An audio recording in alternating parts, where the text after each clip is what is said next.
Entonces vamos a dar inicio. Con respecto a la clase pasada, bueno, a las clases pasadas, ¿han quedado dudas por ahí? ¿Algo que no hayan comprendido en su totalidad o que les haga ruido, que no estén de acuerdo? ¿Cómo se sienten con los temas que hemos visto? ¿Sienten que vamos avanzando bien o quedan ahí huecos? ¿Falta información? ¿Cómo se sienten?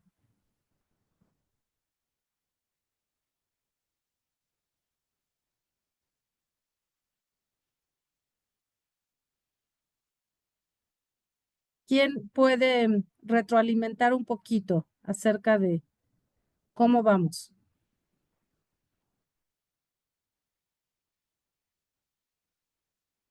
Pues por lo que he visto de las clases, lo estoy entendiendo bien, maestra. Ok, Creo que están muy claros los conceptos y todo. A lo que he visto hasta ahorita, me ha quedado bastante claro. ok, perfecto. Paulina, Carla, Sí, profesora, la verdad es que es muy, clara su información. O sea, la siento muy precisa, clara, así, muy, muy entendible, pues. Sí. ok, ok. Tú, Paulina, ¿cómo te has sentido? Bien, sí, sí me han quedado claro los conceptos y todo, y creo que justo las tareas me han funcionado para reforzar lo que vamos viendo en clase. Ok, perfecto. Bueno, No, pues entonces, perdón. no, no te preocupes. Vamos a dar inicio entonces con la nueva unidad, que es la tercera, es la que vamos a ver el día de hoy. Y voy a compartir la presentación.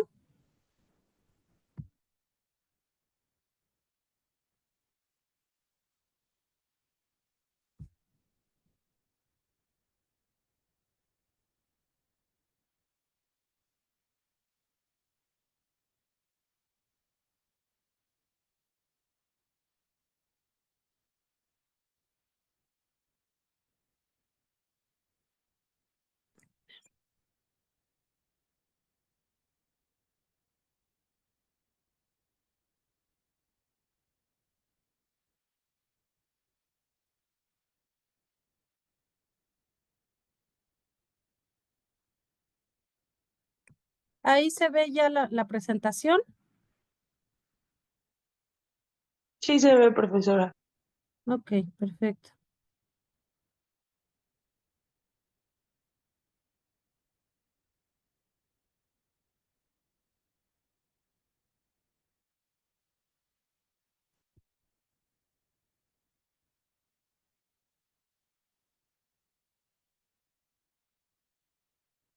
Muy bien. Bueno, pues entonces vamos, como les decía, hoy vamos a ver la tercera unidad que se llama Intervención Inicial y Apoyo Emocional. Los temas que vamos a ver son el rol del entrevistador, el perfil del entrevistador, las técnicas de entrevista, la escucha activa, la valoración de riesgo y seguridad, el impacto emocional de la violencia de género, las estrategias de apoyo emocional, el autocuidado del o la interventora y la elaboración del protocolo de entrevista. O sea, vamos a ver ya en esta unidad, ya nos vamos a enfocar al papel de ustedes como interventores esta primera intervención en casos de violencia de género. ¿Sí? ¿A qué nos referimos con esta primera intervención? Pues como ya lo habíamos hablado en un inicio, es este primer filtro, esta primera entrevista que ustedes van a desarrollar cuando se presenta un caso de violencia y de ustedes va a depender las decisiones que se tomen más adelante, por ello la importancia. Puede ser que la persona se acerque a pedir ayuda y ustedes ahí tengan que no solamente darle esta contención y recabar la información importante y otorgarle la información que la persona necesita para saber a dónde acudir o qué medidas puede tomar. ¿Sí? Es de ahí la importancia. Además, bueno, además de esta contención y de esta información que ustedes van a brindar, bueno, también van a acompañar en el proceso, ¿no? Esa es la idea. Muchas veces, digo, ya depende de sus áreas de trabajo. Ustedes están en clínicas de rehabilitación donde seguramente ven muchos casos de violencia, ya sea porque llegan a pedir ayuda o simplemente porque ustedes pueden detectar. Y con toda la información que hemos visto en esta materia, bueno, les será más fácil detectarlo, ¿no? Ya vimos los signos y síntomas de una persona que está sufriendo violencia, ya vimos los efectos que tiene en la sociedad, en la familia y a nivel individual, ¿no? Entonces, es mucho más fácil para ustedes ya con esta información que han adquirido que puedan detectar tempranamente una situación de violencia. Y si ustedes la detectan, aunque la persona no vaya a pedir ayuda, ustedes ya pueden acercarse, ¿no? Por supuesto que no se trata de ser los terapeutas ni de que van a solucionar la situación como tal, pero sí pueden dar una primera intervención para que la persona tome las decisiones adecuadas. ¿Sí? Y eso es realmente de mucha importancia porque ustedes, como lo saben, muchas veces, por ejemplo, tenemos muchos servidores públicos, ¿no? Como en las fiscalías, en los ministerios públicos, en muchas instituciones de ayuda para la mujer o incluso hospitales, ¿no? Hospitales que pertenecen al Estado, que son públicos, y nos topamos con personas que no están lo suficientemente capacitadas, porque desde que uno llega a pedir el servicio, la ayuda, em, la persona que está en la entrada o dando la información o la secretaria o el abogado, la abogada, depende de a dónde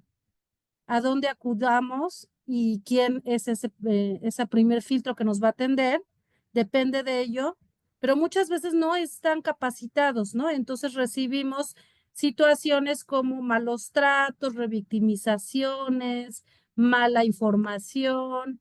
¿Y qué sucede? ¿Qué sucede? ¿Ustedes qué creen que sucede cuando llega una persona que es víctima de violencia, que está sufriendo una situación así de complicada y no recibe el trato adecuado, ¿no? Recibe una mala cara o una persona que a lo mejor no le presta la atención, que ni siquiera voltea a ver a los ojos, ¿no? O que revictimiza haciendo preguntas fuera del lugar. ¿Qué es lo que sucede?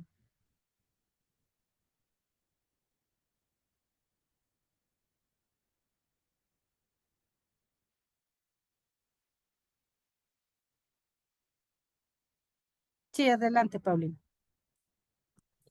Pues me imagino que la sobreviviente de violencia eh, se siente pues más atemorizada, ¿no? En lugar de realmente sentir un apoyo o un vamos a ver de qué manera te voy a ayudar, cuando le llegan este tipo de comentarios, pues lo único que hace tal vez de pronto puede ser que se sienta como más agredida, como que otra vez está siendo la víctima, ¿no? Y como que, no sé, puede ser que en ese sentido, si la persona está haciendo una demanda por esta situación y le hacen preguntas, pues si en algún momento se ha sentido culpable con este tipo de situaciones, puede que se sienta hasta más culpable, ¿no? O sea, en realidad no hay un apoyo psicológico, ¿no? No hay un apoyo empático, ¿no?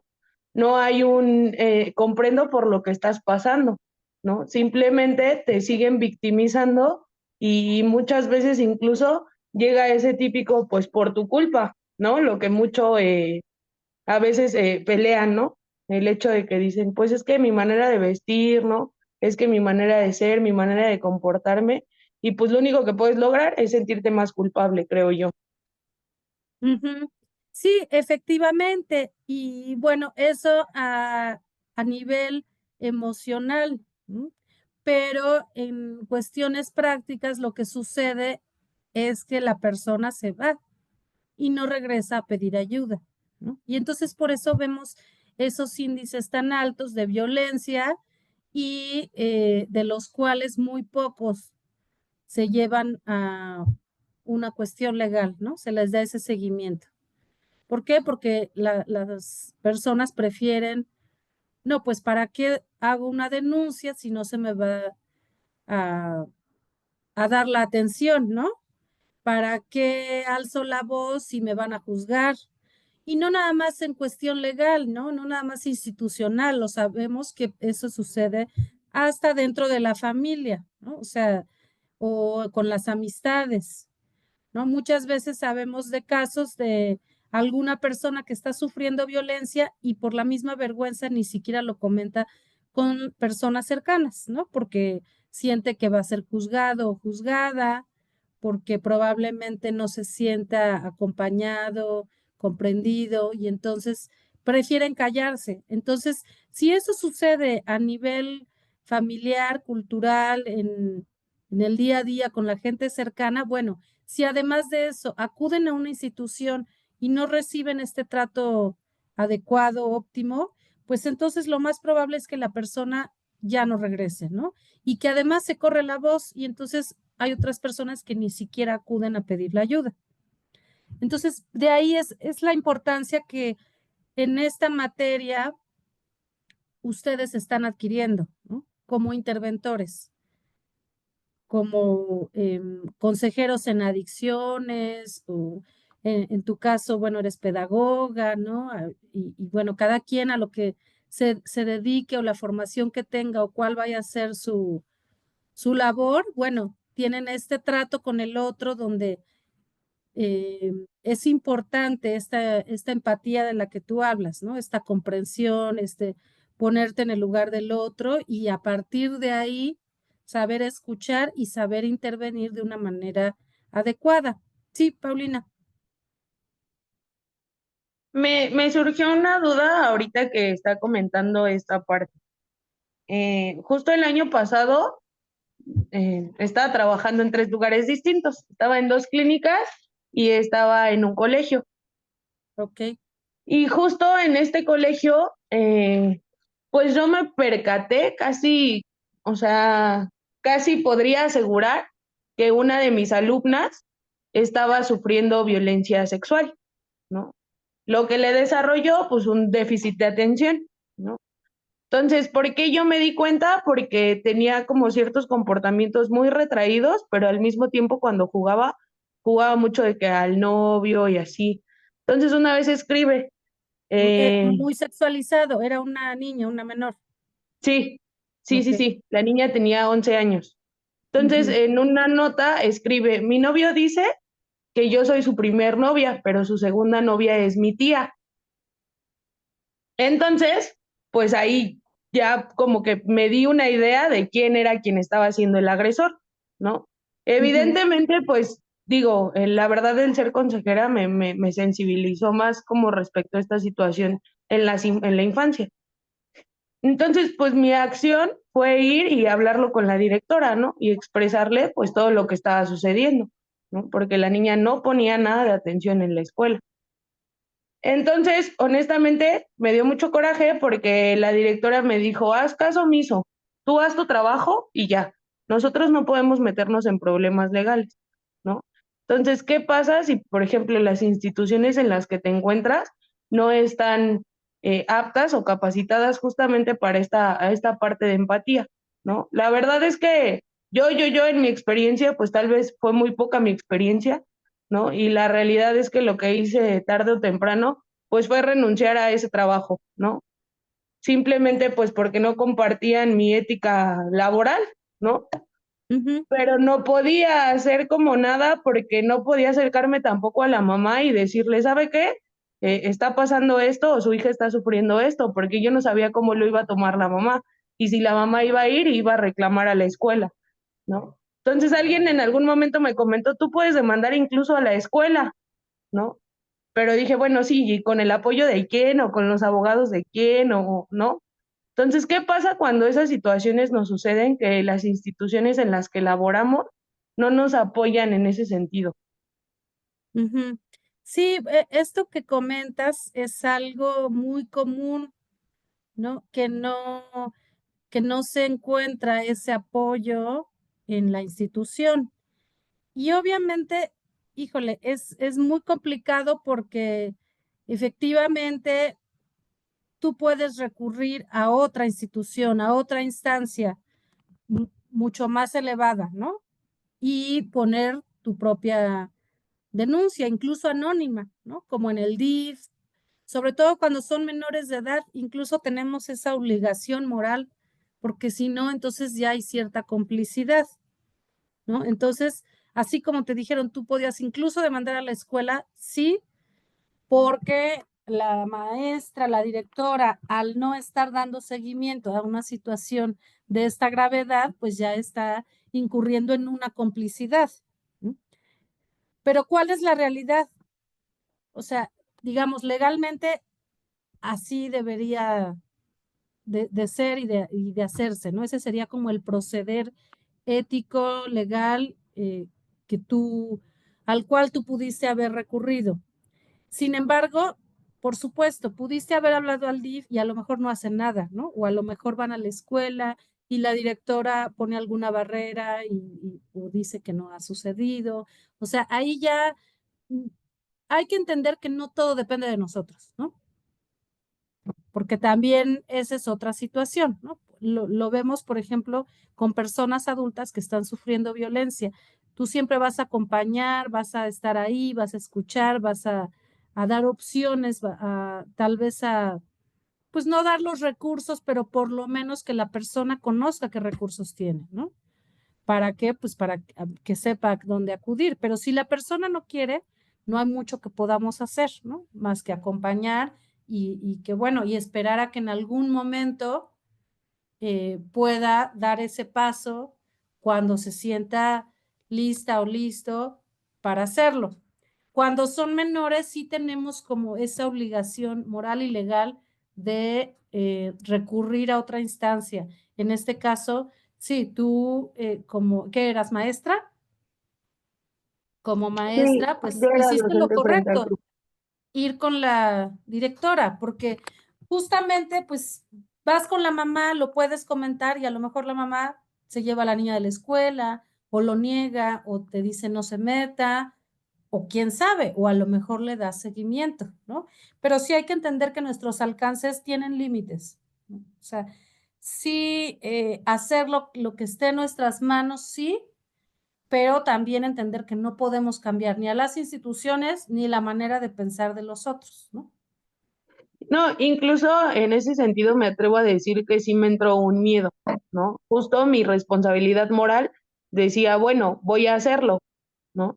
Pero también por otro lado dije, bueno, y si todo se pone en mi contra y si la que termina perjudicada soy yo, y si la mamá me demanda por un acuso por hacer acusaciones falsas, ¿no? Y si la maestra me quita mi título, todavía ni me lo dan y me lo quita, ¿no? O sea, como esas cosas en las que yo me empecé a sentir culpable por algo que a lo mejor ni siquiera tenía por qué sentirme así, ¿no? Ujú. Sí, y es que justamente es todo lo que hemos venido hablando en las clases pasadas, ¿no? Que es toda esta cuestión cultural del género, de las relaciones de poder y de la normalización de la violencia. Entonces, es nadar contracorriente. Y tenemos que saber que vamos contracorriente, porque no todas las personas lo aceptan, lo acompañan, lo aprueban. Incluso, pues hay quien prefiere evadir el tema, ¿no? Y decir no pasa nada. Como hizo la directora, ¿no? Yo para qué me meto en problemas, tú tampoco te metas en problemas. Pero bueno, por eso te repito, ¿no? Es como hacer lo que esté a tu alcance hasta donde tú puedas. Obviamente tú tenías tu línea muy clara, ¿no? De qué era lo correcto para ti. Ya no pudiste hacer más, tal vez ya te dio también ese temor de si todo está en mi contra, porque además no tienes tampoco las pruebas, ¿no? O sea, tienes una sospecha. a lo mejor muy clara, pero no deja de ser sospecha. Entonces, bueno, tampoco puedes acusar o señalar, ¿no? Puedes decir, sospecho esto y hay que dar atención a esto y a lo mejor sugerirle a la mamá que lleve a la niña al psicólogo porque hay indicios de algún tipo de violencia, sin dar acusaciones específicas, ¿no? O tan claras. O ya tú vas viendo según la apertura de la madre, por ejemplo, ¿no? O te digo, acudir al DIF y decir, observo este caso en una alumna, ¿no? Esta situación. Y bueno, que ya den seguimiento quien tiene que dar seguimiento, ¿no? Porque pues sí, tampoco te puedes encargar de todo, ¿no? ¿Ok? Ok, entonces en ese sentido sí había que denunciar con el DIF. Pues idealmente, sí. Digo, o como te repito, tú hiciste lo que estaba a tu alcance, ¿no? A lo mejor pudiste haber hecho un poquito más, pero también no tenías el conocimiento, no sabías, tenías ese temor, no tenías la experiencia, pero bueno, ahora ya lo sabes, ¿no? Entonces, en otras situaciones puedes recurrir a otras instancias tú directamente, sí. Que de ahí a si procede, no procede, si te hacen caso, ¿no? Pues desgraciadamente ya no lo sabemos, ¿no? Y cuando son adultos es invitarlos a que ellos demanden, ¿verdad? Claro, sí, y que si no se sienten listos, pues tampoco forzarlos, pero sí saber, o sea, hacerles saber que los podemos acompañar en ese proceso y que tengan la información de a dónde pueden recurrir, ¿no? Ese es el rol Ok. del interventor. Ujú. Entonces, bueno, continuamos. ¿Por qué no veo sí se ve la presentación, ¿verdad? Es que yo no la veo. Ah, aquí está. Sí se ve. Ok. Entonces, bueno, estos son los 8 temas que vamos a ver en esta tercera unidad. Vamos a empezar entonces con el rol del entrevistador. ¿Quién quiere leer? Yo. Ok. Dice 3.1, rol del entrevistador. Implica ser un facilitador del proceso de entrevista, asegurando que se recopile la información necesaria de manera empática, respetuosa y profesional. El entrevistador debe establecer un ambiente seguro y de confianza para que la víctima se sienta cómoda compartiendo su experiencia. Además, el entrevistador debe ser imparcial y objetivo, evitando cualquier tipo de juicio o prejuicio que pueda influir en el proceso. Ujú. ¿Eso les queda claro? Están en negritas como estas palabras clave, entender que el entrevistador es un facilitador. ¿Por qué? Pues porque va a facilitar el proceso. También está resaltado empática, respetuosa y profesional. Es la manera en que nos tenemos que dirigir. Y bueno, también establecer un ambiente seguro. La persona debe sentirse en un ambiente seguro porque si no, no va a tener esta confianza pues para platicar lo que está sucediendo y sentir que realmente puede abrirse, ¿no? Y bueno, por último dice, el entrevistador debe ser imparcial y objetivo. ¿Mm? Esto, pues también ya hemos hablado un poquito de esta imparcialidad, de dejar a un lado las opiniones personales, subjetivas, ¿no? Los prejuicios, todo ello lo tenemos que hacer a un lado. Mientras estamos en esta entrevista, tenemos que ver a la otra persona como un ser humano al cual estamos escuchando y estamos tratando de comprender. Ujú. ¿Queda claro? Bueno, espero a que terminen de anotar.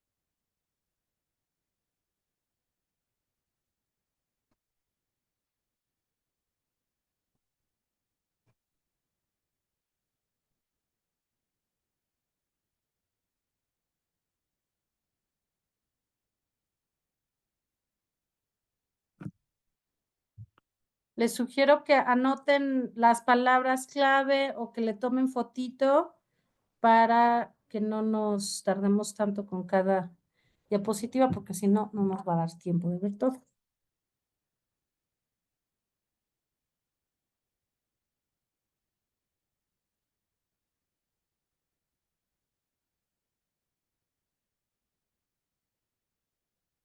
Entonces, bueno, el siguiente punto es el perfil del entrevistador. ¿Quién quiere leer?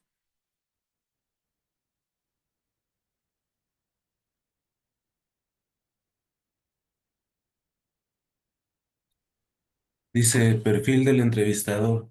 Implica ser un facilitador del proceso de entrevista, asegurando que se recopile la información necesaria de manera empática, respetuosa y profesional. El entrevistador o la entrevistadora debe establecer un ambiente seguro y de confianza para que la víctima se sienta cómoda compartiendo su experiencia. Además, debe ser imparcial y Creo objetivo que es la ante misma que la cualquier anterior. tipo de juicio o prejuicio que pueda influir en el proceso. Sí, perdón, se repitió esto. Ok. Entonces, rol y perfil es lo mismo. Pues no, realmente no sé aquí qué pasó, si la puse mal, pero digamos que el rol sería el ser un facilitador. Ser un facilitador en el proceso de la entrevista, asegurando que se recopile la información necesaria de manera empática, respetuosa y profesional. Ese sería como el rol, o sea, el papel que va a tener el entrevistador en este proceso, durante la entrevista. Tiene que ser un facilitador. Y el perfil, bueno, tiene que ser una persona que sea imparcial, que sea objetivo, que evite cualquier tipo de juicio o prejuicio que pueda influir en el proceso. O sea, digamos que el perfil del entrevistador tiene que ver con las características del que entrevista. Y el rol, bueno, con el papel que va a desarrollar, o sea, cuál es pues sí, su papel, su actuar durante la entrevista, es el ser un facilitador. ¿Mm?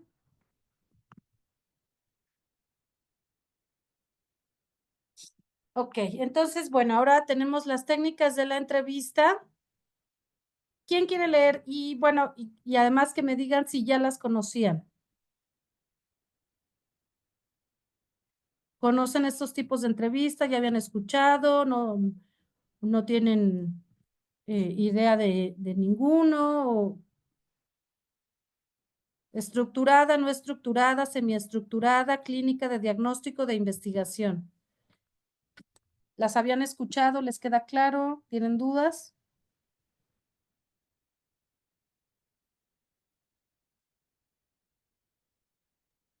La no estructurada es la que no tiene como tal preguntas concretas, ¿no? O sea, Sí, exacto. únicamente. Estructurada, pues es que tiene una estructura, que tiene un formato, que tiene preguntas muy específicas. Y no estructurada es una entrevista mucho más abierta, donde se puede improvisar un poquito más. O sea, a lo mejor sí hay una línea, ¿no? De cierta temática que se va a tratar, pero las preguntas pueden variar de una entrevista a otra. La semiestructurada, pues quedaría en medio de las dos. O sea, tiene un formato, tiene ciertas preguntas establecidas, pero puede haber como cierta flexibilidad.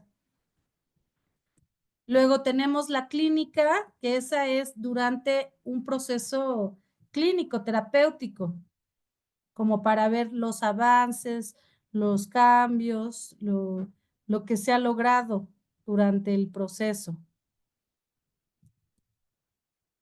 La de diagnóstico, pues es al inicio de un tratamiento para poder diagnosticar no solamente de manera clínica, sino también de manera situacional. O sea, podemos diagnosticar una situación. Y la de investigación, bueno, pues para saber acerca de un tema. Por supuesto, se pueden mezclar, o sea, podemos hablar de una entrevista de investigación y de diagnóstico, por ejemplo, o de investigación y estructurada o no estructurada. Pero sí les queda claro. Por ejemplo, si hablamos de esta entrevista, de esta primera entrevista, ustedes como interventores en en estos casos iniciales, en esta primera entrevista que ustedes realizarían a una víctima de violencia de género, ¿qué tipo de entrevista creen que sería? Sería de diagnóstico, ¿no? De diagnóstico, un poco de investigación también, porque vamos a explorar ciertas temáticas, pero sí de diagnóstico porque vamos a valorar cómo está la situación. Vamos a ver qué tan grave es la violencia que la persona está sufriendo. Vamos a ver qué tipo de violencia, ¿no? Si ya vimos los tipos de violencia y las diferentes situaciones en que se da la violencia, bueno, todo ello lo vamos a diagnosticar y a investigar.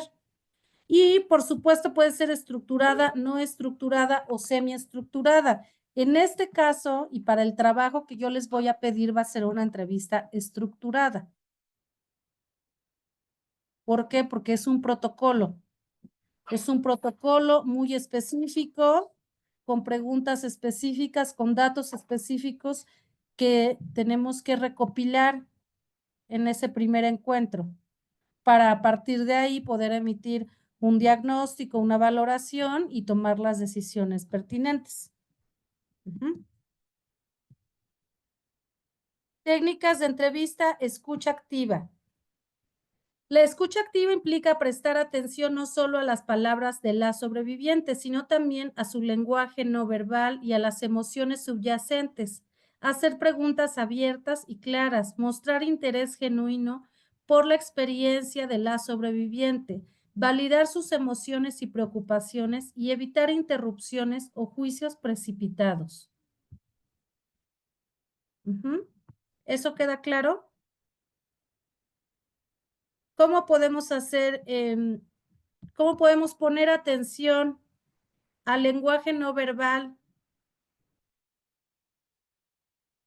¿Cómo se les ocurre? ¿Qué tipos de lenguaje no verbal podemos observar durante la entrevista? Pueden ser los gestos, si te está mirando a los ojos, si está nervioso, si está moviendo mucho las manos o los pies, o si le cuesta trabajo prestar atención a lo que te está diciendo. Claro. La Pues todo postura, lo que se ve. el tono de voz, Exacto. su vestimenta. ¿En qué influye la vestimenta? Bueno, podemos, obviamente no se trata, como dice aquí claramente, emitir ningún prejuicio, ¿verdad? No, no por ello, pero sí nos podemos dar cuenta, por ejemplo, si la persona tiene algún tipo de aliño personal, si se arregla, si es alguien que viene del trabajo o si más bien es una persona que a lo mejor, no sé, decimos, bueno, ni siquiera se ha bañado, no planchó su camisa, o sea, se ve que ni siquiera a eso pone atención, ¿no? A lo mejor está muy deprimida o deprimido, no tiene un trabajo, se ve que se la ha pasado encerrado en su casa o encerrada, ¿no? O sea, como en esas cosas nos podemos fijar para crear un panorama de la situación. ¿Cómo podemos validar las emociones? Por ejemplo, que aquí menciona esto, ¿no? De validar emociones y preocupaciones. ¿Cómo podemos hacer esa validación? ¿Cómo se les ocurre? ¿Qué tipo de comentarios? ¿Qué tipo de gestos?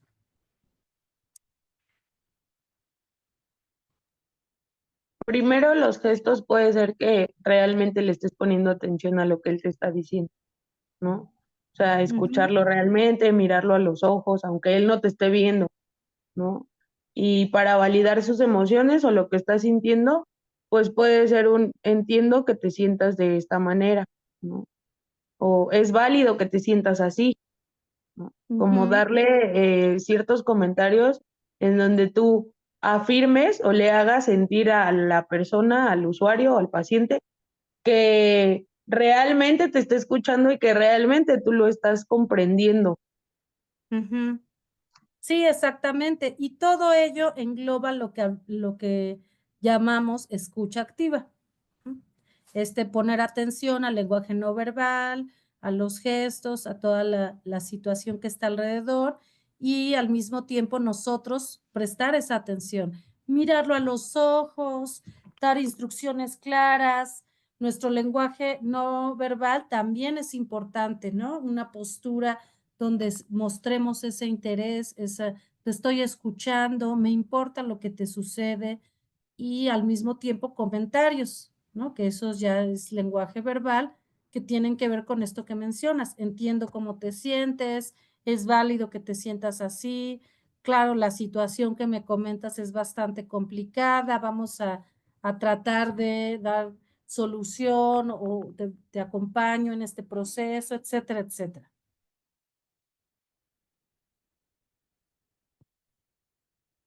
Luego tenemos la valoración de riesgo y seguridad. Consiste en evaluar la probabilidad de que la víctima sufra daño adicional y en identificar las medidas necesarias para proteger su integridad física y emocional. ¿Sí? O sea, dentro de la entrevista vamos o más bien con la información que obtengamos en la entrevista, vamos a poder hacer una valoración del riesgo y de la seguridad de la persona.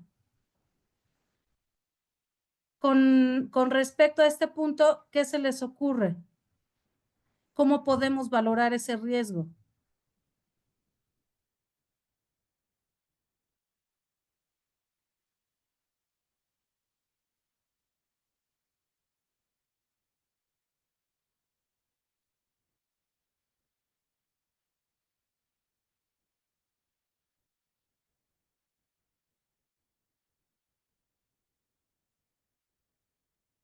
Eh, Maestra, perdón, es que tengo un bebé en casa, pero No te preocupes. yo pienso que eso se da en cuestiones en un trabajo o algo así, la valoración de riesgo y seguridad, o sea, como tu seguridad y No. tu integridad. Ah, ok. Ujú. Nos referimos a, o sea, tú vas a hacer la entrevista a la o el sobreviviente de violencia de género. Con la información que obtienes vas a poder valorar el riesgo en que se encuentra esa persona o la seguridad, su nivel de seguridad. ¿Cómo valoramos eso? Por ejemplo, si el agresor está cerca o no está cerca, si la ha agredido físicamente, si recibe amenazas. Obviamente no va a ser el mismo nivel de riesgo a alguna persona, por ejemplo, que va porque, no sé, a lo mejor un tipo de violencia por internet, por ejemplo, donde a lo mejor no recibe amenazas, recibe burlas, no por ello menos importante, no, pero sí tenemos que identificar que no es el mismo nivel de riesgo a una persona que, por ejemplo, la agrede el esposo y vive en la misma casa o algún familiar, ¿no? Y vive en la misma casa y la ha amenazado de muerte. Obviamente esta persona tiene un nivel de riesgo mucho mayor. ¿Y por qué ello es importante? Porque las medidas a tomar van a ser diferentes. No significa que sea más importante o menos importante, pero sí que las medidas son diferentes, ¿no? Las medidas que tenemos que tomar. No es lo mismo, por ejemplo, que reciban ustedes a una mujer que llega golpeada en el momento después de haber sufrido esa agresión y que a lo mejor lo que requiere es una asistencia médica inmediata. No es lo mismo una situación así a alguien que viene porque a lo mejor la pareja la agrede verbalmente, ¿no? O sea, el riesgo es diferente, es de diferente grado. Entonces las medidas van a ser diferentes. A eso nos referimos. ¿Sí queda claro? Ok. El impacto emocional de la violencia de género puede ser profundo y duradero para las sobrevivientes o los sobrevivientes. Recuerden aquí que pueden ser las o los sobrevivientes. ¿Por qué enfatizamos el género femenino? Porque sabemos qué es lo que prevalece. Ya lo vimos en las estadísticas, sabemos que la violencia entre hombres es violencia que se da entre ellos, ¿sí? O sea, no es una violencia que se considere de género. Por supuesto que puede haber ahí polémica y podemos tener muchos matices, ¿no? En qué momento sí es de género, en qué momento no, por qué sí, por qué no. Pero cuando hablamos de violencia de género, y eso ya lo vimos en las primeras clases, pues nos referimos a una situación de agresión, discriminación a una persona por el género que representa. Y la mayor parte de violencia que se sufre en el mundo por situación de género es hacia las mujeres. Ahora, también, bueno, ya, perdón, ¿querías hablar tú, Paulina? Solo hacer una pregunta. Por ejemplo, en el caso de, ahorita comentaba, los hombres con los hombres. Entonces, cuando una mujer ejerce violencia sobre otra mujer, ¿no es violencia de género? Generalmente no se considera así, por eso les digo que podemos entrar en polémica, porque, por supuesto, si yo te agredo a ti por ser mujer, yo siendo mujer, es violencia de género, ¿no? Y lo mismo si agredo a un hombre por el hecho de ser hombre, o si agredo a un homosexual por el hecho de ser homosexual. Todo ello es violencia de género. Generalmente la violencia entre hombres no se considera así porque vimos lo que era el patriarcado, recuerdan. Y vimos que en esa historia del patriarcado, parte de la masculinidad, de lo que se considera masculino, es la agresión. Entonces, la agresión es algo fomentado por el patriarcado. Desde ese punto de vista, por eso les digo, podemos entrar en polémica porque hasta cierto punto podría ser una consecuencia también de esta violencia de género, pero no se considera así porque no se les está violentando por ser hombres. Más bien, yo violentador estoy ejerciendo esta característica que se considera masculina porque así se fomenta dentro de mi cultura. Es diferente. ¿Sí va quedando claro? Ok. Entonces, esa es la diferencia. Por ello es que generalmente nos referimos a las sobrevivientes, pero por supuesto que existen los sobrevivientes, ¿no? Y sobre todo de la comunidad LGBT, pues ahí hay mucha discriminación y mucha violencia también, ¿no? Y por parte de hombres o por parte de mujeres. Eso no marca la diferencia, ¿no? Pero las estadísticas, bueno, nos muestran que hay una, al hablar de violencia de género, hay una prevalencia, las estadísticas son muy claras, ¿no? Hacia las mujeres. ¿Por qué? Por esta misma cultura del patriarcado y las relaciones de poder que se ejercen a partir de la desigualdad de los géneros, de cómo se concibe lo masculino, lo femenino. Entonces, a la hora que se relacionan hombres con mujeres, pues se relacionan a través de relaciones desiguales y relaciones de poder, y de ahí se normaliza la violencia y sobre todo la violencia hacia la mujer. No significa que no pueda existir ahí un hombre violentado por su género. Entonces, bueno, decíamos, puede ser profundo y duradero para las sobrevivientes, afectando su salud mental, su autoestima, sus relaciones interpersonales y su calidad de vida en general. Eso es muy importante entenderlo porque, bueno, no nada más, muchas veces se minimizan esos efectos, ¿no? Esas consecuencias. Y entonces pensamos, bueno, está pasando por una situación difícil y ya, pero a largo plazo, por ejemplo, ya es como, bueno, pero eso ya pasó hace mucho, bueno, pero esto ya no lo estás viviendo, bueno, pero cuando realmente las consecuencias pueden ser muy duraderas en la historia de la vida de la persona, porque deja huellas traumáticas de gran impacto. Entonces, eso también es muy importante tenerlo en cuenta.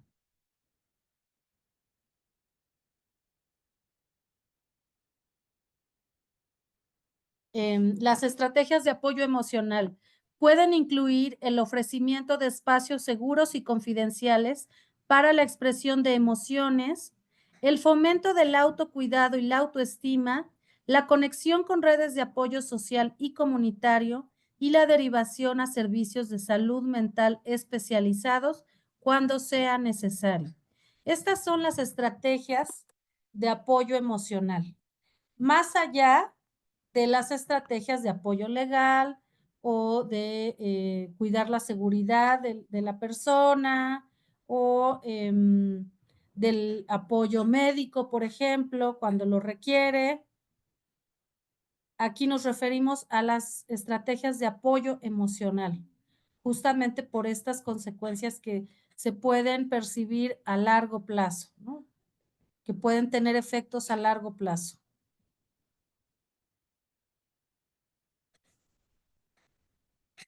¿Hasta ahí todo va quedando claro? Ok.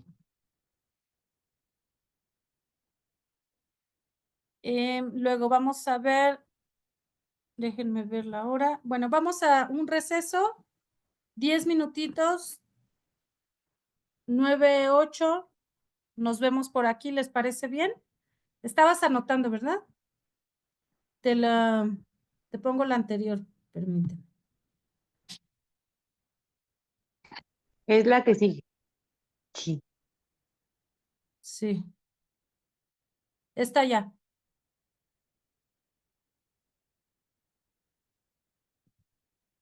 Gracias. Entonces los veo en 10 minutitos, ¿ok?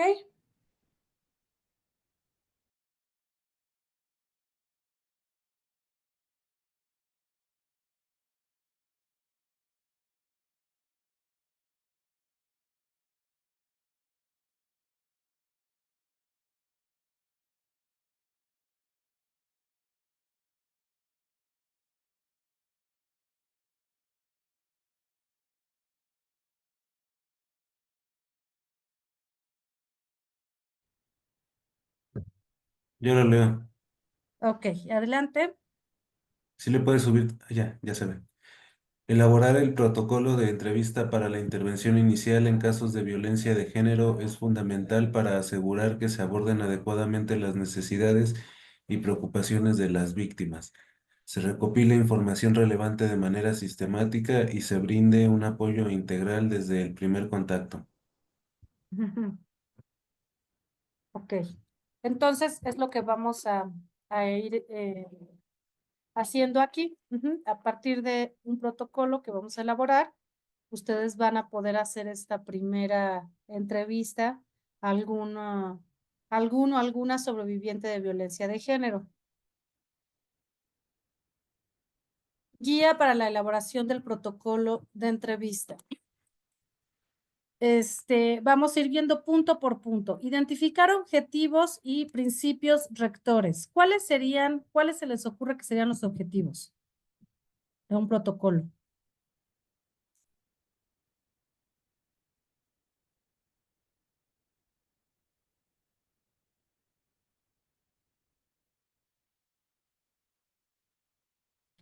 Ya lo dijo aquí un poquito el compañero en esta diapositiva. Fundamental para asegurar que se aborden adecuadamente las necesidades y preocupaciones de las víctimas, se recopile la información relevante de manera sistemática y se brinde un apoyo integral desde el primer contacto. Entonces, el objetivo principal es recopilar la información, ¿sí? Pero de manera sistemática, o sea, no es recopilar información nada más porque sí, ni lo que se nos va ocurriendo, ¿no? Por ello hay un protocolo, hay una estructura para que la información esté acomodada de manera sistemática. Y a partir de esa información que obtenemos, podemos dar ese primer apoyo integral, asegurando, como dice aquí arriba, las necesidades, que se aborden las necesidades y preocupaciones de las víctimas, porque sabemos que no va a ser lo mismo para una víctima que para otra, ¿no? Que era lo que hablábamos ahorita, así como el grado de riesgo no es el mismo para una persona que para otra. Y no son las mismas necesidades. A lo mejor una persona busca hacer una denuncia y otra persona lo que busca es simplemente una guía o apoyo emocional o psicológico. Y otra persona a lo mejor lo que requiere es una intervención o ayuda médica. Ujú.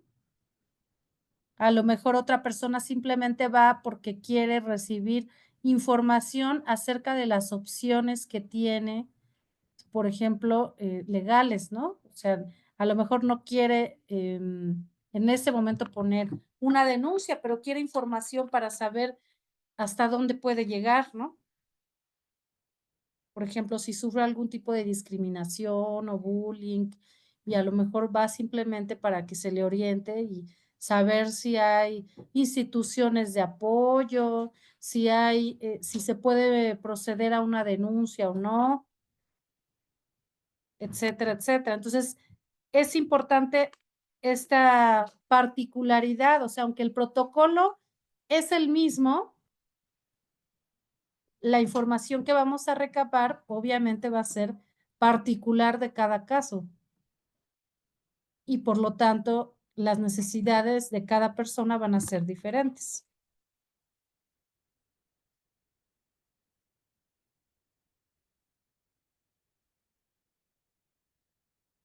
Entonces, bueno, esos serían los objetivos y los principios rectores. O sea, los objetivos, recopilar la información pertinente. Los principios rectores, pues bueno, ¿qué es aquello que nos va a guiar? ¿Cuál es nuestra ética, nuestra misión a la hora, qué es lo que la conducta que nos rige a la hora de elaborar un protocolo? Bueno, el ser, lo que ya hablamos, ser respetuosos, atender las necesidades de la persona, todo aquello que nos va a guiar para elaborar este protocolo y que no puede atender a necesidades o sí, personales, o sea, de nosotros. No vamos a recabar información porque a nosotros nos interesa o no, sino porque es importante para la persona, ¿no? Eso es lo que nos va a regir a la hora de elaborar este protocolo. ¿Cuál es la información pertinente y necesaria para tomar las decisiones adecuadas? Revisar la legislación y normativa vigentes. Un poquito de eso vimos la sesión pasada, ¿recuerdan? ¿Cuáles eran como las normas, tanto a nivel, el marco legal a nivel internacional y a nivel nacional? Vimos un poquito de las principales leyes, pero ello es importante conocerlo porque debemos de poder informar a la persona sobre cuáles son sus derechos y sobre a qué instancias puede recurrir. Identificar roles y responsabilidades. Eso también es muy importante porque, bueno, no podemos abarcar todo, ¿no? Como lo que platicó hace ratito Paulina. No podemos tomar todas las decisiones, no podemos solucionar todas las problemáticas. Entonces tenemos que entender cuál es nuestro rol.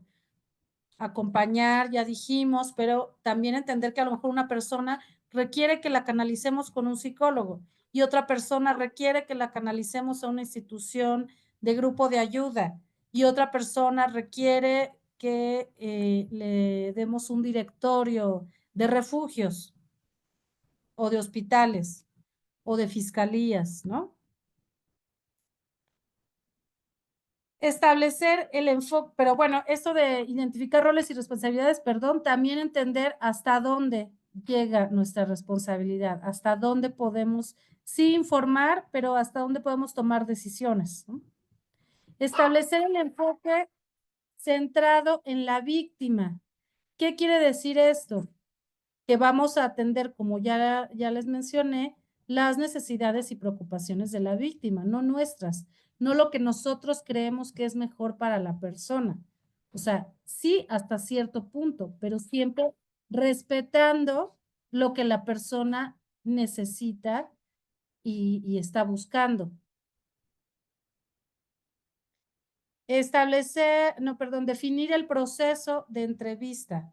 O sea, tenemos que ir viendo cómo va a ser ese proceso, cuánto va a durar, por dónde vamos a empezar, en qué vamos a terminar, cómo va a ser el camino. Incluir preguntas y áreas de exploración. O sea, ahí es donde podemos hablar de una entrevista estructurada, que era lo que les decía. Tenemos preguntas establecidas, pero también tenemos áreas de exploración donde a lo mejor depende de la persona, de cómo se esté abriendo y de la problemática que nos presenta, nos vamos a ir más hacia un lado que hacia el otro. O sea, por ejemplo, llega una persona y comenta que está sufriendo algún tipo de violencia y lo primero que tenemos que ver es, bueno, cuál es el nivel de riesgo. Y a partir de ahí, bueno, según lo que nos va platicando, vamos explorando si esto ya lo había sufrido, cuántas veces, con cuántas personas, si es algo que se repite, es ocasional. O sea, la misma situación nos va a ir guiando sobre hacia dónde vamos a explorar. Luego, considerar la seguridad y confidencialidad. Obviamente, siempre tenemos que priorizar la seguridad de la persona y la confidencialidad, pues, es básica, ¿no? Y eso se lo tenemos que hacer saber a la víctima o a la sobreviviente. Le tenemos que hacer saber que toda la información que nos proporcione va a ser confidencial y va a estar resguardada. Y que, bueno, si va alguien más a pedir información, no se le va a otorgar esa información, ¿no? Porque también muchas veces las personas no hablan por ese temor. Bueno, yo digo esto y si se entera mi agresor que vine a hablar de esta situación, bueno, hacerle saber que no tiene por qué enterarse, que por nosotros no lo va a saber, que está en un espacio seguro, que la información será resguardada y que únicamente se utilizará si la persona lo consiente y para su beneficio. También tenemos capacitación y supervisión. Es importante, obviamente, estar capacitados y ser supervisados siempre. O sea, parte de, es como esta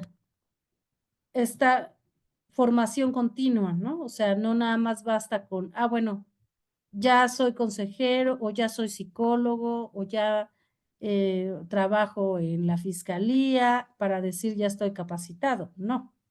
O sea, hay que tener toda esta sensibilidad y este trabajo personal para siempre estar como actualizados.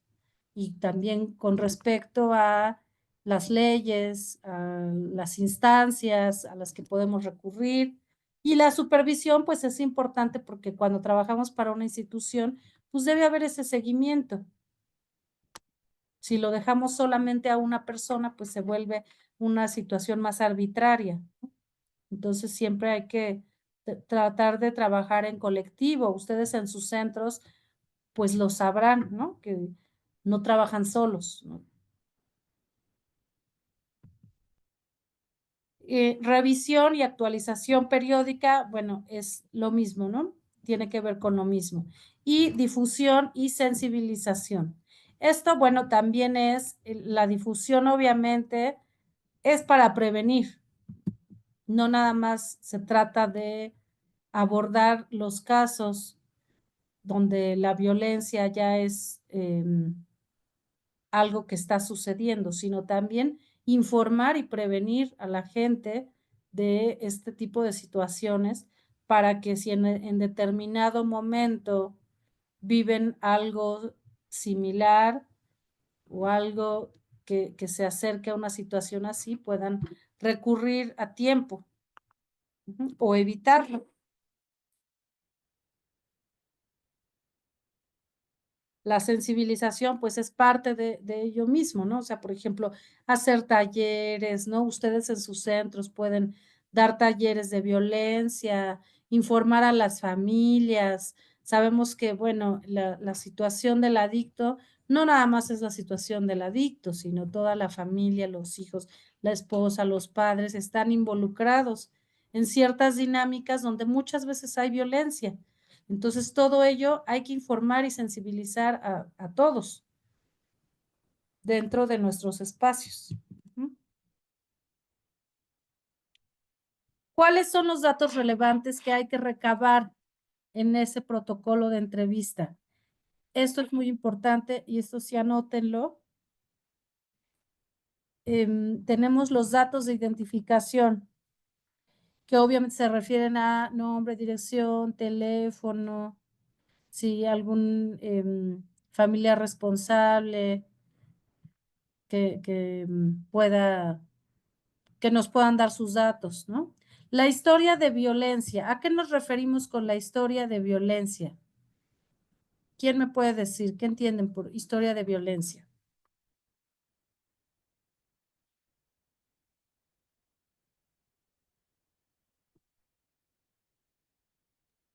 Puede ser el suceso que le aconteció durante, bueno, mientras fue víctima de violencia.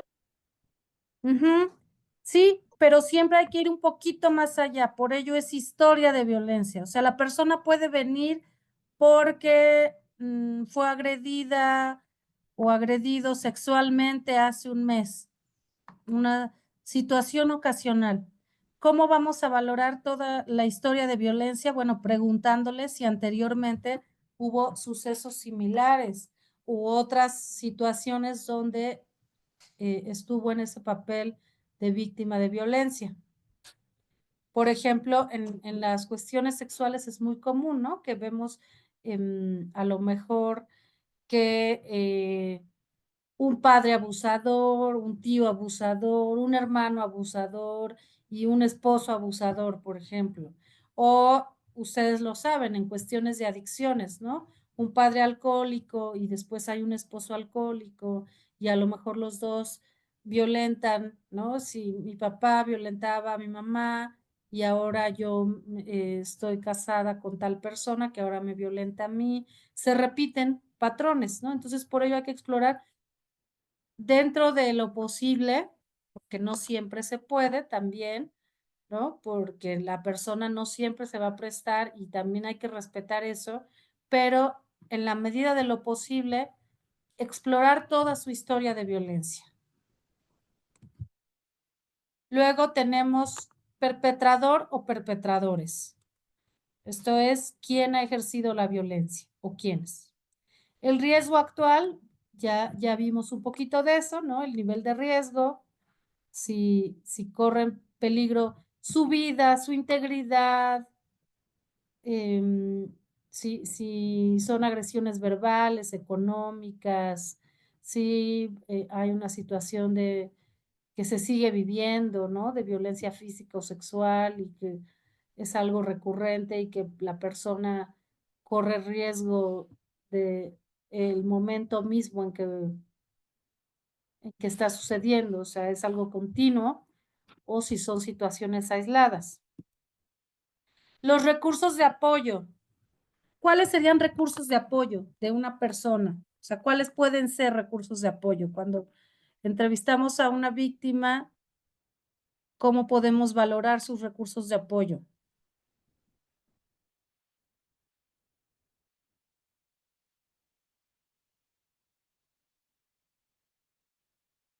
¿Qué se les ocurre?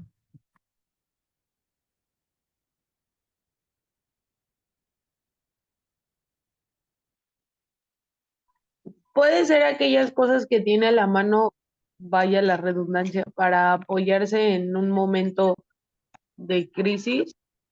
Por ejemplo, su red de apoyo, las personas o la familia que tiene cercana a ella, ¿no? Puede ser, por ejemplo, recursos de apoyo, pues algún ambulancia, ¿no? Policía, ¿no? De esta parte o de este lado legal que le pueden apoyar, ¿no?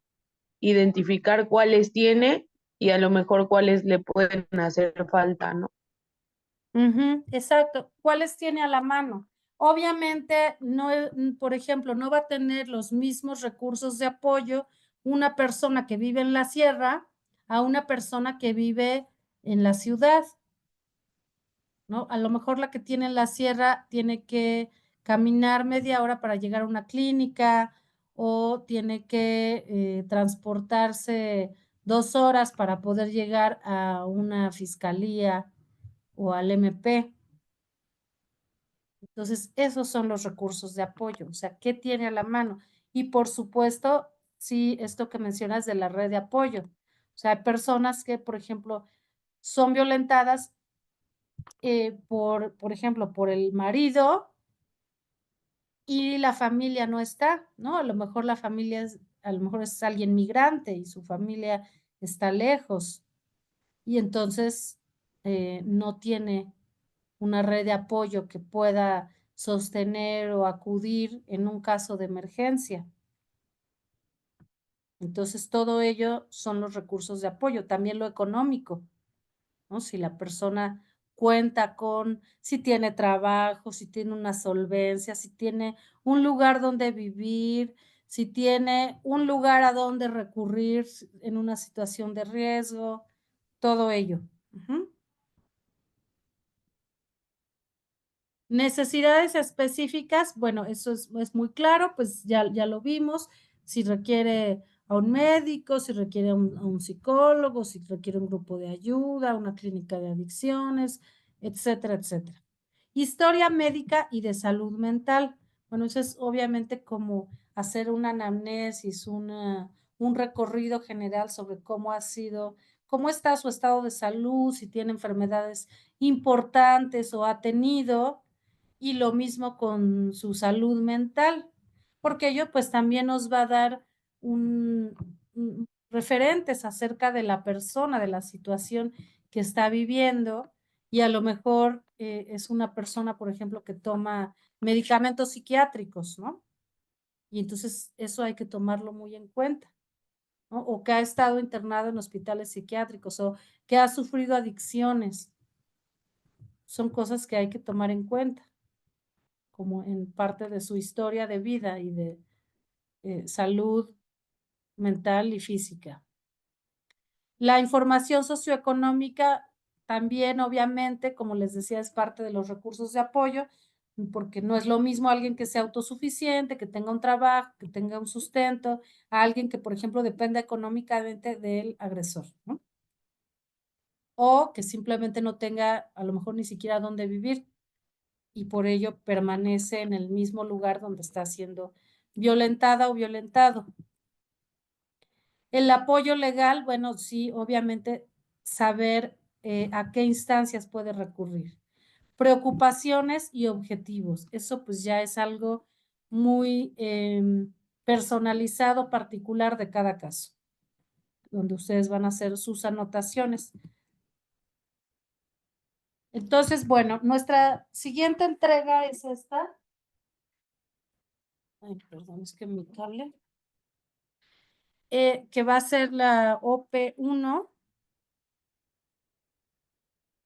orientación profesional. Ya vimos fortalecimiento académico, fueron las 2 actividades pasadas y ahora va a ser las de orientación profesional. Van a entrevistar a un sobreviviente de violencia de género. Tiene un valor de 25 puntos y la fecha de entrega es hasta el 5 de mayo. Anótenlo, es importante.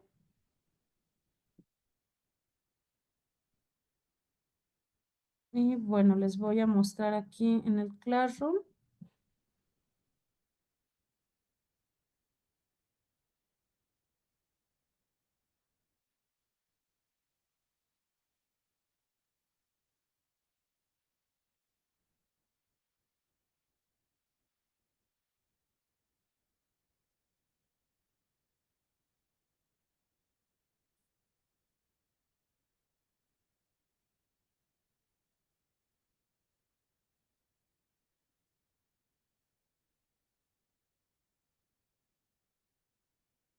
Ok, ¿ya ven mi Classroom?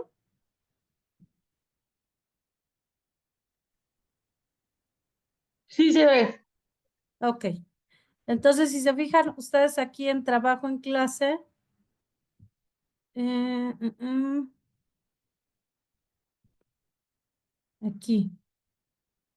Orientación profesional 1, entrevista víctima de violencia de género.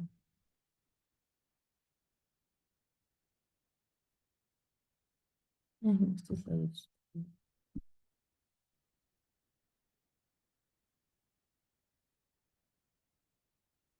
Entonces, bueno, aquí vienen todo el formato que tienen que seguir para su trabajo. Y aquí abajito vemos los formatos. Sí, la idea con este formato, bueno, es que es importante que ustedes utilicen el logo de su clínica y si no lo tienen o no lo quieren utilizar, un logo personal. O sea, donde ustedes pongan su nombre o algún signito que a ustedes les llame la atención, que los identifique y pongan, no sé, Tomás Gutiérrez, consejero en adicciones, ¿no? O sea, como va a ser ese logo o ese sello que a ustedes los identifica. O pueden poner el de la clínica donde laboran.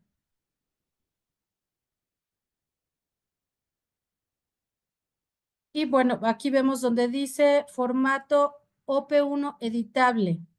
Si abrimos este es un ejemplo, ¿no? Donde dice, por ejemplo, voluntariado centro de escucha. Aquí es donde ustedes van a poner el logo personal o de su clínica. Y empezamos con los datos generales. Nombre completo, dirección, datos de contacto, lugar y fecha de nacimiento, edad, estado civil, ocupación, escolaridad, padecimientos, medicamentos, con quién vive, un familiar responsable y características particulares. Aquí donde hablamos de características particulares, son aquellas características que vemos a primera vista. ¿Cuál es la primera percepción? ¿Sí? O sea, por ejemplo, si la persona es invidente, si a lo mejor llegó lastimada, si venía con un bastón, si cojea, si podemos poner ahí como una descripción general de la persona, ¿no? Es una persona de complexión tal, que aparenta su edad, o que se ve mayor a su edad o menor, que venía acompañada, venía sola, lo que habíamos mencionado de la vestimenta formal, viene con higiene, buena higiene y aliño, o se ve descuidada, o es una persona que no sé, viene alcoholizada, o sea, características personales que ustedes se den cuenta a primera instancia, ¿sí? En ese primer contacto. ¿Sí va quedando claro? Sí, maestra. Ok, esos son los datos personales. Luego nos vamos a historia de violencia.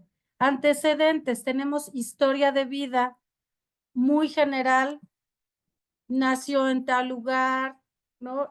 Tiene su familia está compuesta por tal y tal y tal, padres divorciados, sufrió violencia en la infancia, si alguno de sus padres tiene algún tipo de adicción, si viven juntos o separados, si tiene otros hermanos mayores, menores, relación con ellos en general. como su historia de vida, todos sus antecedentes. Luego tenemos otras situaciones de violencia. Si en la escuela sufrió bullying, si tuvo un novio que la acosaba o lo acosaba, si no sé, a lo mejor sufrió algún tipo de abuso sexual, si sufrió violencia económica en su matrimonio, yo qué sé.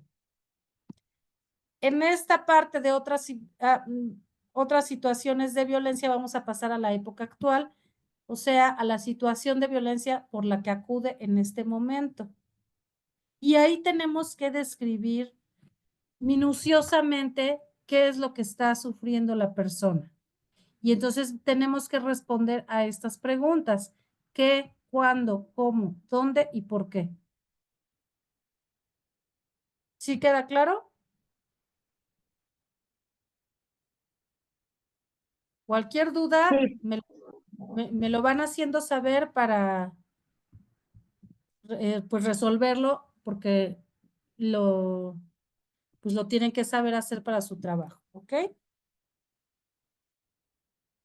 Primer episodio de violencia. Aquí ya habíamos puesto otras situaciones de violencia. Aquí puede estar como medio complejo, pero este primer episodio de violencia nos referimos a la época actual. O sea, vamos a suponer que en la época actual alguna situación de violencia. Bueno, pues tengo un jefe que me está acosando y ya hubo ciertos intentos de abuso sexual. Eso es el qué. ¿Cuándo? Bueno, llevo 3 años en este trabajo y ha ocurrido en múltiples ocasiones. ¿Cómo? Pues de qué manera ha sucedido. ¿Dónde? En la oficina o en un lugar externo, etcétera.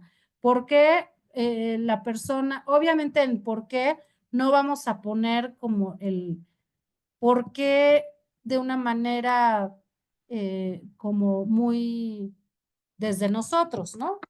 Sino cómo lo refiere la persona que nos lo está narrando. Porque obviamente, pues, ¿por qué no? No hay un motivo por el cual se pueda sufrir alguna situación de violencia, pero de manera muy específica. ¿Por qué? Pues porque dice que le gusto, o ¿por qué? Porque no acepté cambiarme de oficina, o ¿por qué? Porque le caigo mal, yo qué sé, o sea, cómo lo narre la persona. Luego tenemos primer episodio de violencia y les digo, se refiere a esta misma época actual. Entonces ahí sería, ¿cuándo fue la primera vez que ocurrió? Si es un hecho aislado, bueno, pues es el mismo, pero si es un hecho que ha venido pasando, digamos, desde hace 2 años, ¿cuándo fue esa primera vez? ¿Y cuándo fue la último episodio de violencia? Episodios más relevantes. De todos esos episodios, ¿cuáles fueron los que más saltan a la vista, los que han sido más trascendentales para la víctima o que han dejado más marcado? Tipos de violencia, ya lo vimos: sexual, obstétrica, física, verbal, económica. Ahí vamos a poner si es un solo tipo de violencia o hay varios tipos de violencia. Ahí lo ponemos. Luego, la intensidad de la violencia, ¿hasta dónde ha llegado? Pues fue un empujón, o fue un rasguño, o me aventó el celular en la cara, o ya hubo golpes, etcétera, etcétera. Y ahí pues ya vemos al hablar de la intensidad, vamos a ir teniendo una valoración del riesgo, obviamente. Ahí en intensidad de violencia va Ujú. la situación más grave o todas las que han acontecido. La situación más grave, o sea, dentro de todas esas situaciones que está narrando, ¿hasta dónde ha llegado? ¿Qué ha sido lo máximo? Ok. Ujú. Y luego tenemos solicitud previa de ayuda. Si en algún momento antes ya solicitó ayuda, de cualquier tipo. Puede ser, sí, fui con mi tía Juanita a decirle lo que estaba pasando. O sí, alguna vez le comenté a una patrulla que nos vio peleando en la calle. Cualquier situación donde la persona haya pedido ayuda, ahí se va a notar. Y antecedentes legales, si se llegó a alguna situación más. O sea, son antecedentes legales de la historia de violencia, no de ni del victimario ni de la víctima, sino de la situación. O sea, sí hubo una denuncia, o hubo un orden de restricción, o pues fui no sé, inicié un proceso legal, pero ya no le di seguimiento y entonces ya no procedió, pero por ahí queda el antecedente, ¿no? Por ejemplo. Luego, datos del perpetrador, o sea, de la persona que violenta. Sus datos generales, donde vive, su nombre, su teléfono, si es que lo tiene la persona y si es que lo quiere dar. Acuérdense que todos estos datos son siempre y cuando la persona acceda a darlo, no se le va a obligar ni se le va a forzar, siempre haciéndole ver que es confidencial y tratando de obtener la mayor información posible. Pero entonces, quién es esta persona que te violenta, dime su nombre. Esto es únicamente para fines de tu expediente, porque nosotros vamos a tener un expediente tuyo. Si en determinado momento hay que dar seguimiento o ocurre algo más grave, bueno, que haya este antecedente. Descripción física y de personalidad. Eso también es importante porque obviamente si es una persona de qué complexión, si tiene alguna discapacidad, si tiene alguna particularidad física, ahí se anota. Pero también de su personalidad, o sea, si es una persona que en general tiende a ser muy agresiva o no aparenta que es agresiva, en general cómo se comporta con los demás, como socialmente cómo se le considera también. Recursos de apoyo, ya lo hablamos un poquito, ¿no? ¿Con qué recursos cuenta la persona? Ubicación, no es cierto, perdón, aquí estoy mal. Recursos de apoyo, aquí se refiere a datos del perpetrador. Seguimos en datos del perpetrador. O sea, ahí son los recursos, pero de la persona que violenta.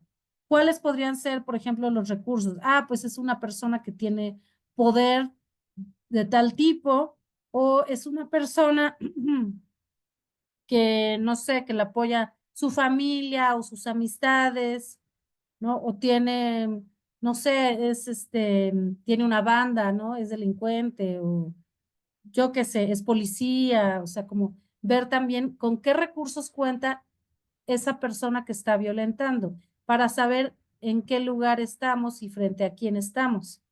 Eso es muy importante porque eso también nos va a permitir ver el nivel de riesgo de la violencia, ¿no? Ubicación temporoespacial, pues obviamente eso es muy claro, si trabaja, en qué horarios está, dónde vive, generalmente dónde está. No, pues se la pasa en casa de sus papás, o siempre está con los amigos en tal bar o en la casa de tal conocido, o está trabajando, o sea, dónde se le ubica y en qué horarios. Y datos generales, bueno, aquí lo repitieron, pero realmente es lo mismo que está acá arriba, ¿no? Ya tenemos datos generales. A lo mejor ahí podemos poner alguna otra característica que no hayamos puesto y que sea algún dato relevante que queramos agregar, lo podemos poner ahí. Luego, riesgo actual, dimensionar el riesgo. Ahí pues ya ustedes tienen que hacer un análisis de acuerdo a toda la información que tienen y van a hacer una descripción de la dimensión del riesgo. O sea, bueno, esta persona, sí, el riesgo es muy grave o muy grande porque se encuentra en un estado de vulnerabilidad por tal y tal, vive con el perpetrador o lo tiene cerca, o la persona la espía, o depende económicamente, etcétera, etcétera, ¿no? Ahí lo vamos a describir. Y luego, instituciones cercanas. De acuerdo al domicilio de la persona, bueno, ¿a qué instituciones puede recurrir? Si hay un centro de de la mujer, o hay un instituto de apoyo a X personas vulnerables, o Ahí hay... ya es de la persona sobreviviente de violencia, ¿verdad? Sí. Ok. Desde aquí, desde recursos de apoyo, o sea, bueno, el 3 hablamos del perpetrador, nada más el 3. 4 ya es el riesgo actual y 5 los recursos de apoyo de la persona. Entonces, en recursos de apoyo, perdón, me brinqué redes de apoyo, familia, amistades, vecinos y luego instituciones cercanas. Les decía, si hay una clínica del IMSS, si hay un centro de salud, si hay una fiscalía, todo aquellas instituciones que puedan ser de ayuda, incluso también, por ejemplo, el caso de ustedes, ¿no? Como clínicas de rehabilitación, también pueden ser un apoyo en alguna situación de emergencia donde la persona puede acudir, ¿no? Y va a recibir ese apoyo, por lo menos inmediato, ¿no? A lo mejor no pueden acompañar en todo el proceso, pero por lo menos un apoyo inmediato para darle seguimiento. Características temporoespaciales, ahí se refiere, hablamos de los recursos de apoyo. O sea, vive en una zona urbanizada donde, pues sí, hay hospitales, hay tal, o sea, hay facilidad de pedir ayuda, siempre hay patrullas o no hay patrullas, o hay no sé, un kiosco de la policía, o hay una zona de vigilancia, yo qué sé, o de plano vive en una zona muy aislada, ¿no? Donde a lo mejor muy deshabitado, que eso pues también implica mayor o menor riesgo, mayores o menores recursos. Necesidades específicas. Aquí, bueno, nos vamos a la situación particular de la persona y van a ser necesidades médicas, económicas, legales y psicológicas. ¿Sí? O sea, puede haber, como les decía, una persona que a lo mejor no tiene un lugar donde vivir, no tiene un trabajo, no tiene con qué mantener a sus hijos. Entonces, ahí son necesidades muy específicas económicas, ¿no? Primero, pero también puede ser alguien que requiera, que tenga alguna enfermedad crónica, que tenga algún tipo de discapacidad o capacidad especial y requiera una asistencia médica, o que haya sido víctima de violencia física y lo requiera en ese momento. Legales, bueno, ya se habló de eso, y psicológicas, ¿no? También valorar la situación emocional de la persona, o también vemos ahí un poco como el grado de conciencia de lo que está viviendo y qué tanto requiere ese apoyo psicológico para que pueda, pues, a lo mejor tomar decisiones y protegerse de una manera más óptima. Historia médica y de salud mental. Antecedentes familiares de enfermedades físicas y o mentales. Enfermedades en la infancia y o adolescencia. Enfermedades en la adultez. Tratamientos psicológicos y o psiquiátricos. ¿Cuándo, cómo y por qué? Estado de salud actual. Hábitos de alimentación. Hábitos de sueño. Hábitos tóxicos. Todo esto es importante, ¿no? Y obviamente es muchísima información. Generalmente no se puede recabar toda la información porque la persona no lo platica. Perdón, Carla, ¿querías comentar algo? Sí, profesora, vi que enfermedades en la adultez, ¿eso cómo lo puedo plasmar? Sí, o sea, tú se lo vas a preguntar a la persona, ¿qué enfermedades tuviste en la infancia? ¿Qué enfermedades tuviste en la adolescencia? ¿Qué enfermedades tienes ahora en tu adultez? Si es que las tiene, si no, pues no. O si es que ya es adulto, porque si es un adolescente, pues obviamente no vamos a llegar a ese apartado. Pero simplemente es lo que la persona nos va a decir. No podemos tener otro tipo de información más que lo que recabemos en la entrevista. ¿No? O sea, realmente ahí nuestro informante es la víctima. Entonces, simplemente así le preguntamos, ¿cómo estás de salud? ¿Qué enfermedades has tenido en tu infancia? ¿Tuviste alguna enfermedad importante?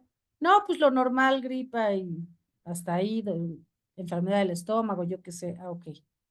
O no, pues sí, yo de niño sufrí tal y tal y tal, ok. De adolescente, no, pues no, ninguna. O sí tuve, no sé, sarampión. Y ahora de adulto, así. Ujú. Y su estado de salud actual, ahorita cómo te encuentras físicamente, cómo te sientes, si no te han diagnosticado alguna enfermedad, tú cómo te sientes, ¿no? Y bueno, hábitos de alimentación, obviamente, qué tal comes, y qué tal duermes, y si consumes algún tipo de sustancia, tabaco, alcohol o drogas. ¿Mm? Luego tenemos la información socioeconómica, situación laboral, empleado, desempleado, independiente, es profesionista o tiene un trabajo informal o formal, qué ingresos percibe, ¿no? Eso es importante porque, bueno, vamos a saber en cuestión económica qué recursos tiene. Dependientes económicos, vivienda, si tiene vivienda, si es rentada, si es de otra persona, o sea, si vive con algún familiar, si es propia, etcétera. Preocupaciones y objetivos, bueno, ahí es algo que ustedes quieran agregar como situación particular, estrategias y planes por seguir. Entonces, aquí al final, ¿cuáles creen que serían como las estrategias o los planes a seguir? Obviamente depende del caso, pero ¿cuál sería un ejemplo?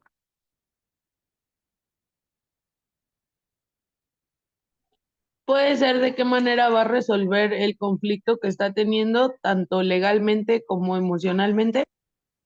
Sí, sí, por supuesto, si es que quiere recurrir a algo legal.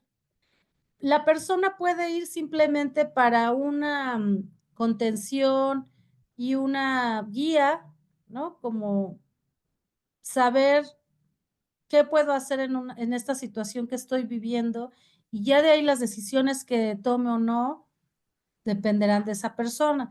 O la persona puede ir con toda la intención de, yo quiero poner una denuncia, ¿a dónde puedo recurrir? O no sé qué hacer, necesito orientación.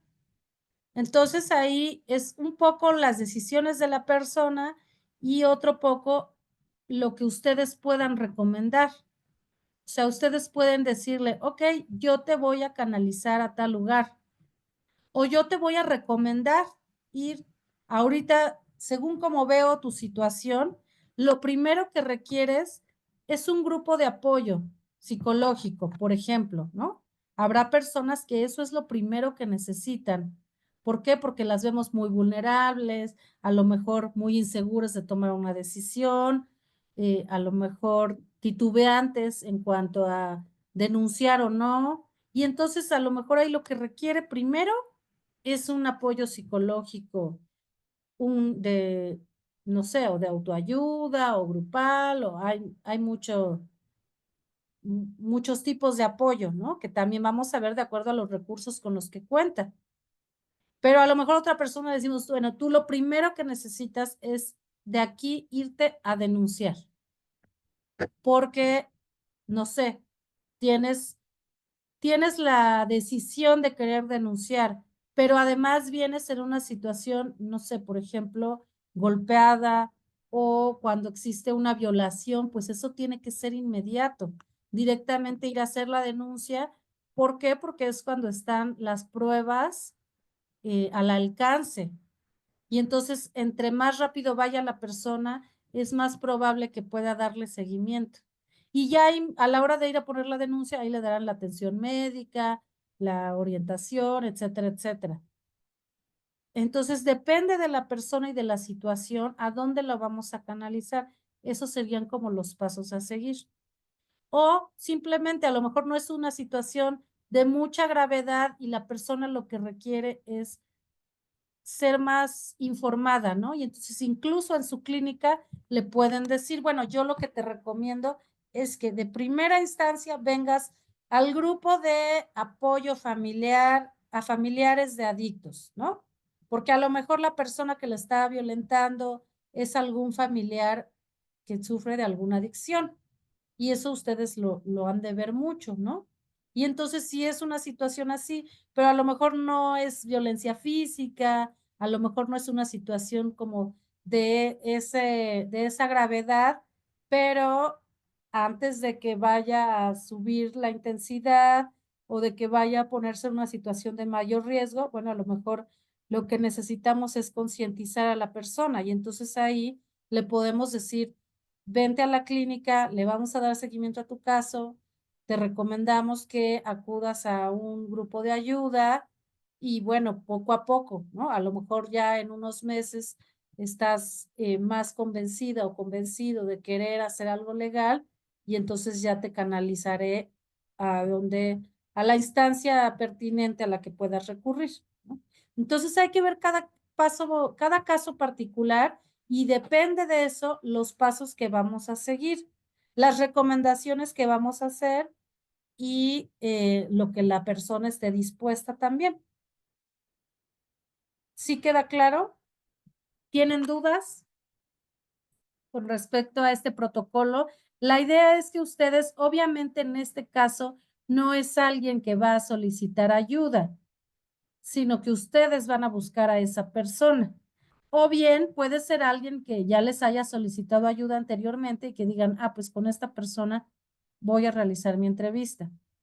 Pero bueno, como es una tarea y hay tiempos y demás, no nos vamos a esperar a que llegue alguien a pedir ayuda, ¿no? Entonces, ustedes pueden identificar, puede ser familiar, amistad, usuario, familiar de usuario, que ustedes reconozcan, esta persona me parece que está sufriendo violencia de cualquier tipo y voy a preguntarle si le puedo hacer una entrevista y bueno, y a partir de esa entrevista también hacerle recomendaciones de qué es lo que puede hacer, ¿no?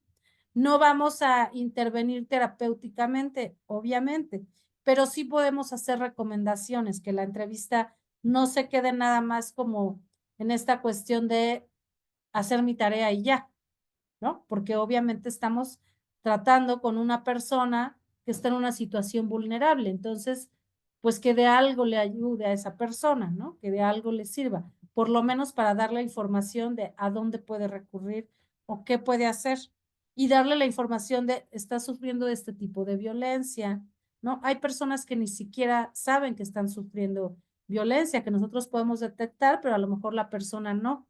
Y entonces desde ahí informar, mira, tú estás sufriendo un tipo de violencia que se llama de tal tipo y tú tienes derecho a tal y tal y tal y tú puedes recurrir a tales y tales instancias a pedir ayuda y protección porque lo que está sucediendo pues no es algo saludable ni, ni que debe ser como pasado por alto, ¿no? No es una situación normal.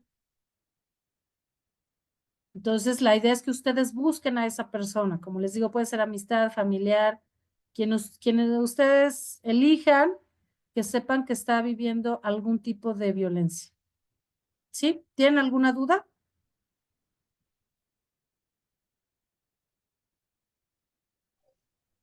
Lo podemos llenar a mano y escanearlo, ¿verdad? Sí. Lo único que les pido, si lo hacen a mano, traten de hacerlo con buena presentación, que se entienda nada más.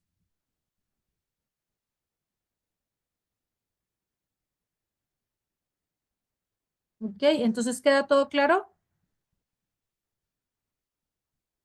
Sí, Perfecto. Bueno, pues entonces vamos a dejar aquí la sesión de hoy. Nos vemos la siguiente semana y y bueno, pues váyanle ahí avanzando a su protocolo de entrevista. ¿Ok? De acuerdo, sí, maestra. profesora, gracias.